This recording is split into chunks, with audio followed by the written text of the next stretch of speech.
L'humorista Agustín El Casta ha visitat durant la jornada d'avui els estudis de Canal 4 Ràdio per presentar el seu darrer espectacle nadalenc a l'Auditorium de Palma, Coronavidat.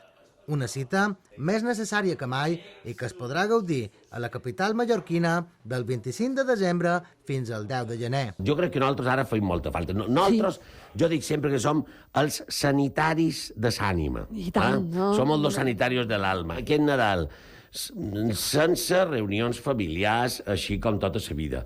Reunions d'empresa, reunions de companys de feina, reunions de res, discoteques tancades, bars, restaurants, per lo menos que algo sea normal, que un mallorquí pugui tenir la sensació de que una cosa que ha fet durant tant d'anys, d'anar al teatre a riure, pugui fer. Pues que ho pugui fer almenys en certa normalitat. Coronavidat respectarà el format típic de l'espectacle nadalenc del Casta, en la seva actuació sobre l'escenari, que anirà acompanyada de la projecció de diferents vídeos amb els seus personatges més reconeguts. Padrino, Lorenzo, el doctor Tardanza... El doctor Tardanza tindrà, entenc, que un paper fonamental, no? És any de sanitaris, i lògicament, sí. Efectivament.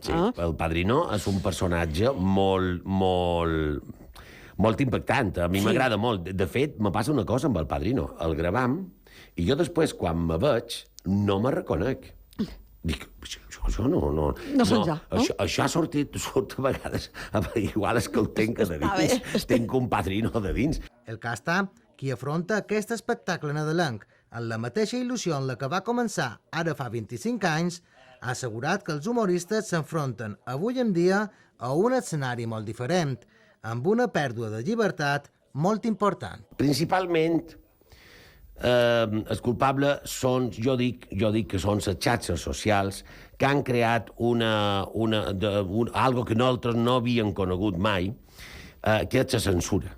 Ara mateix hi ha censura. No és una censura oficial, que vingui del govern que te digui això no pot dir, però sí que hi ha una por que tothom, cada creatiu té, a l'hora de dir, jo no voy a decir esto, perquè si no, en 2 minuts tinc les xarxes socials que estan esclatant. Jo dic sempre, hi ha una nova Inquisició.